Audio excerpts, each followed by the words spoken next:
Value proposition. But first, let's define what is a value proposition. Uh, your value proposition is one of the most important elements of your businesses. It's your strongest selling point. The main reason why someone should buy you a product or service.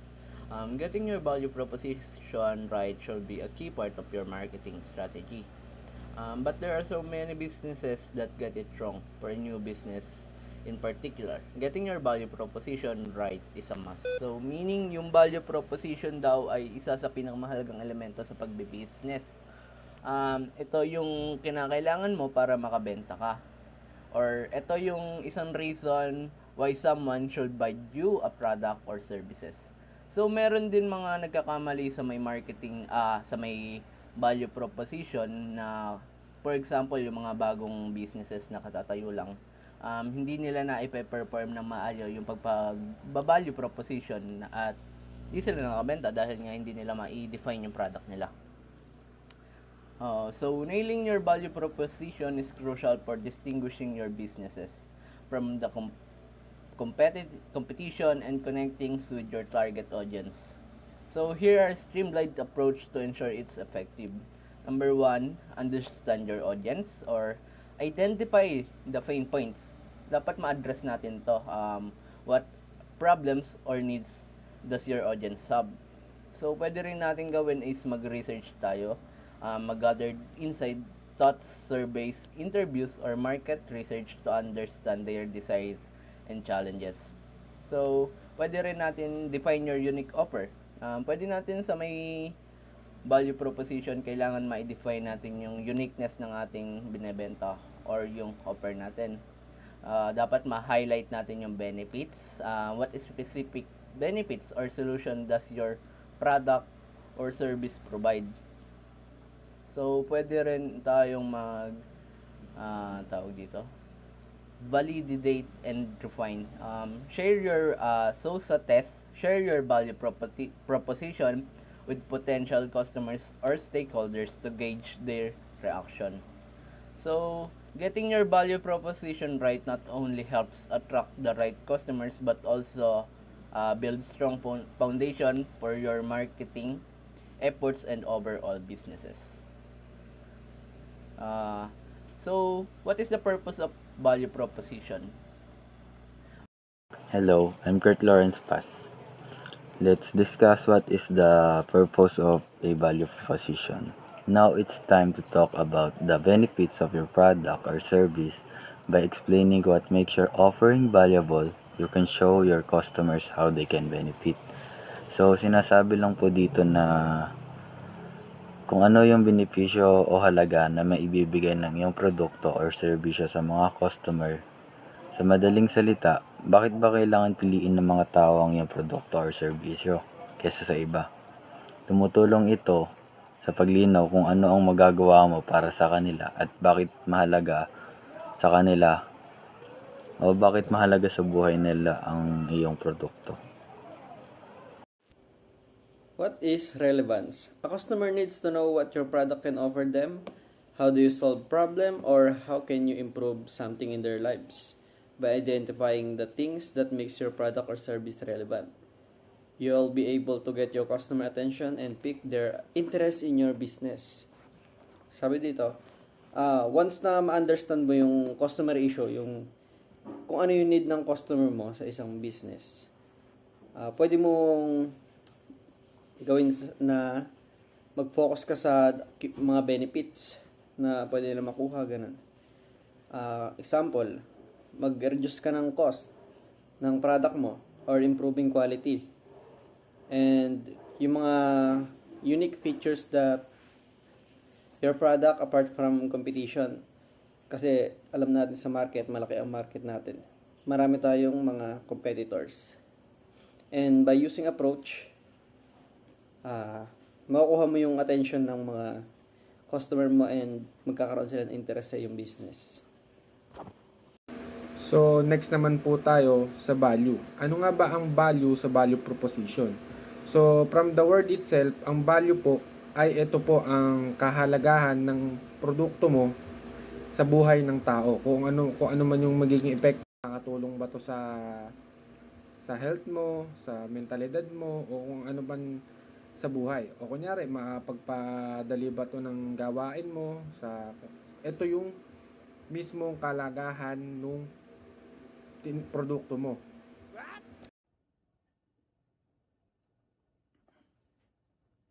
So, on to the last part, which is the distinction.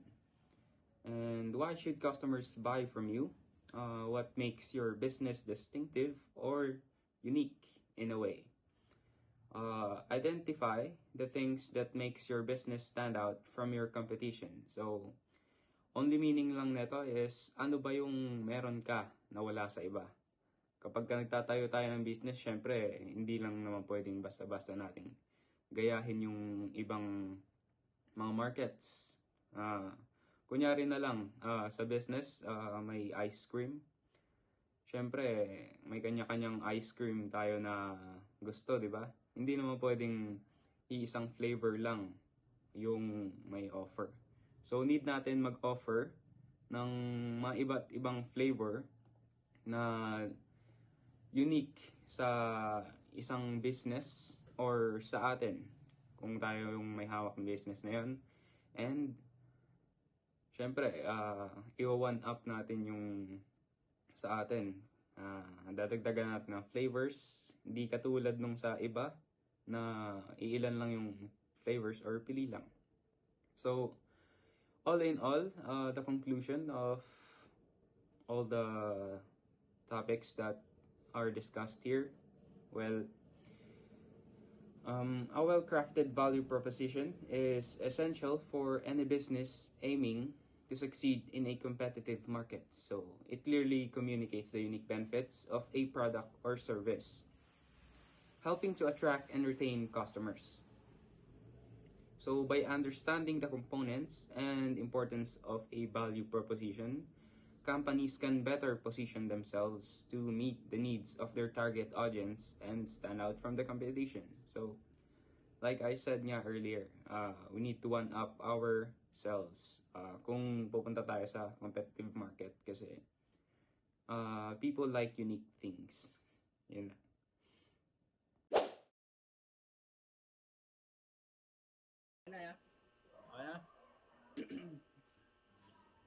Magandang gabi sa inyong lahat.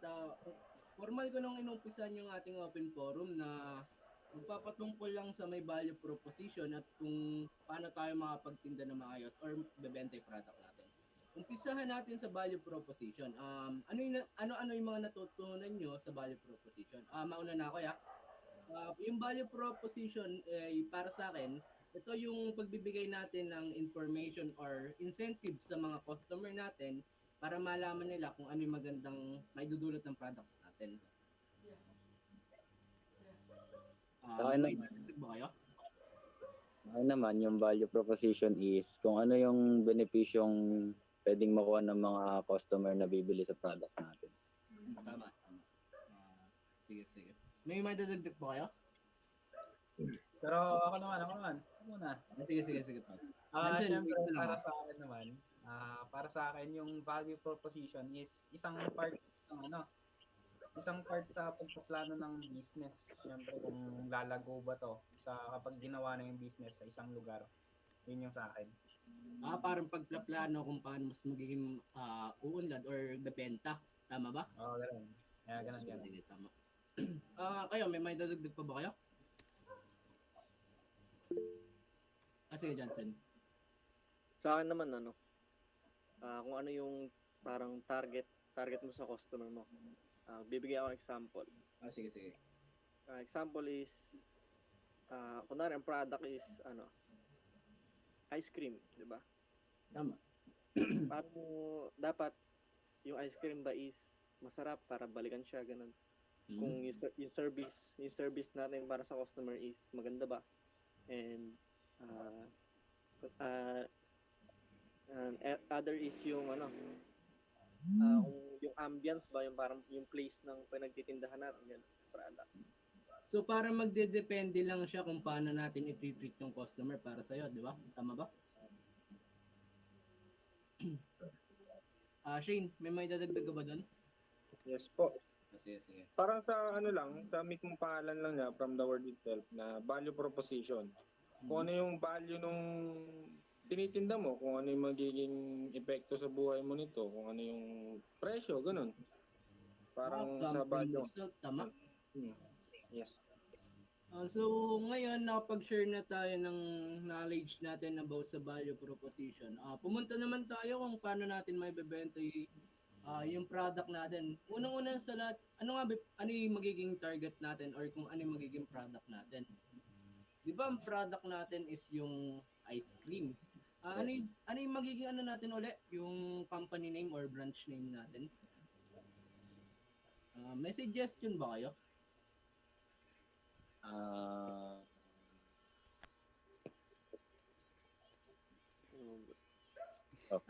Di ba meron tayo na pag-usapan na kanina kung ano yung magiging ano natin? Sa akin. Sige, sige, tol. Sa akin, siyempre, ice cream.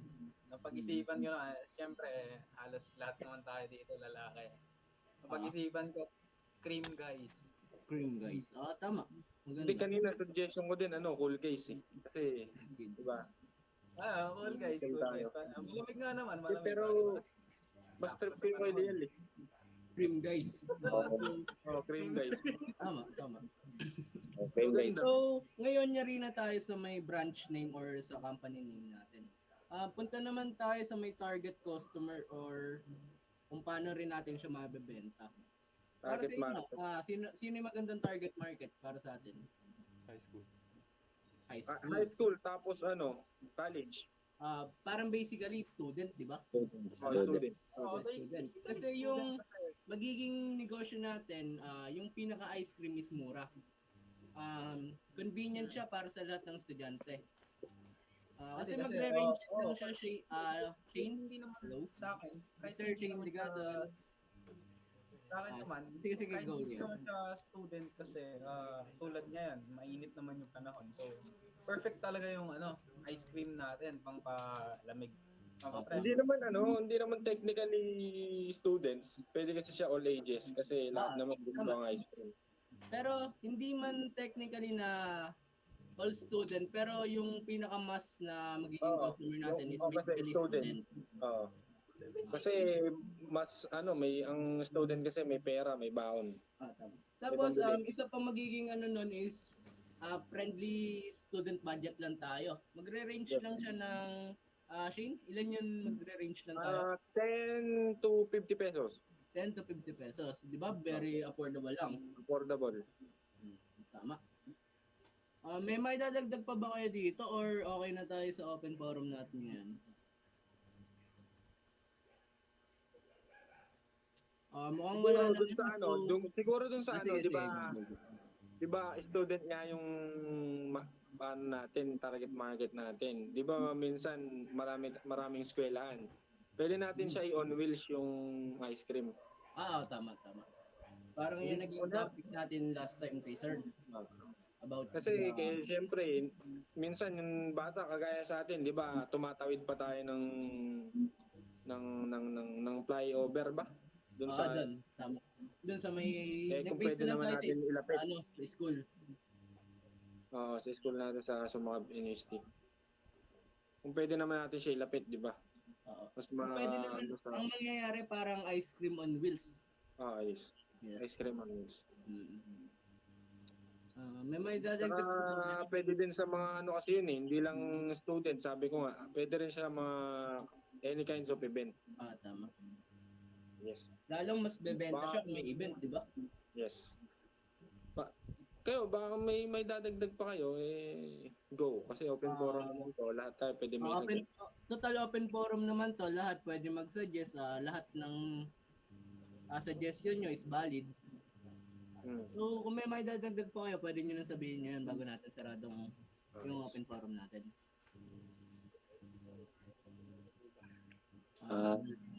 Sige, go boss. Magiging flavor ng ice cream natin. Ayun, so magandang yun. Magandang question yun para sa atin. Ano yung magiging natin, main flavor? Or ano lang yung magiging flavor natin? Pwede namang marami ding flavors kasi may ice cream machine na Preferably kasi sundae yung ibebenta natin, 'di ba? Ice cream sundae na soft serve. Ah, May mga machine naman kasi na marami yung nozzle, pwede mong halo, pwedeng maraming flavors, meron ding isa. Kung sa isa, kung mag-stick to one tayo, pwede yung vanilla lang kasi vanilla, pwede siyang maging base ng kahit saan. Pwede siya sa Coke float, pwede rin siya sa sundae. pero parang mas convenient kung mas marami flavor natin Pwede. para mas maraming choices yung Sa ano na rin natin, sa as a competition rin kasi Kasi nakikita competition lang natin nangyayari. If Oh, mag-i-spin competition tayo rin. sa... sige, go. kasi Yung flavor na lang siguro, Sige, go. hindi mawawala yung vanilla kasi hindi ka talaga, you can Original. never go wrong with vanilla kasi sobrang sobrang Parang siya yung pinaka-base coat para sa Oo. lahat. Kung mag-add ka ng ibang flavor, wag mong aalisin yung vanilla. So kunyari, mag-add ka ng ibang flavor na chocolate, wag mo aalisin yung vanilla talaga. Mhm. Kasi siya yung pinaka-base ng mo. Pwede mo kasi siyang ihalo kahit saan eh.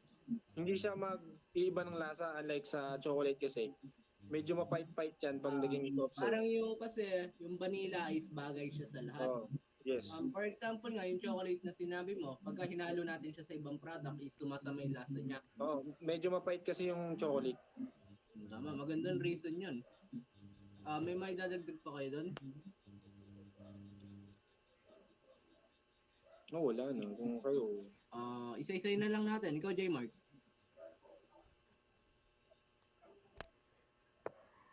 Mr. Shy Boy. hindi na sumagot eh, Wala na yan, matik na yan, wala na yan. Ikaw, Leal. ano ba yung topic natin? Yung topic na kalit natin? About na tayo sa may flavoring. So flavoring naman, kung anong available sa atin, magandang mag-offer tayo ng maraming flavors nga kasi competition na rin. Yes. Tulad sa sa location natin na pagpaplanuhan niya, yung mga ino-offer na flavors doon limited lang kasi, 'di ba? Tapos Kasi- madagdag na rin. 'Di ba dun sa hindi naman sa pagano yung nabibili natin kasing ice cream sa school, medyo pricey na siya. Wala na tayong mabibili na eco-friendly or para sa ating mga estudyante lang na budget. Yes. May idadagdag pa kayo doon?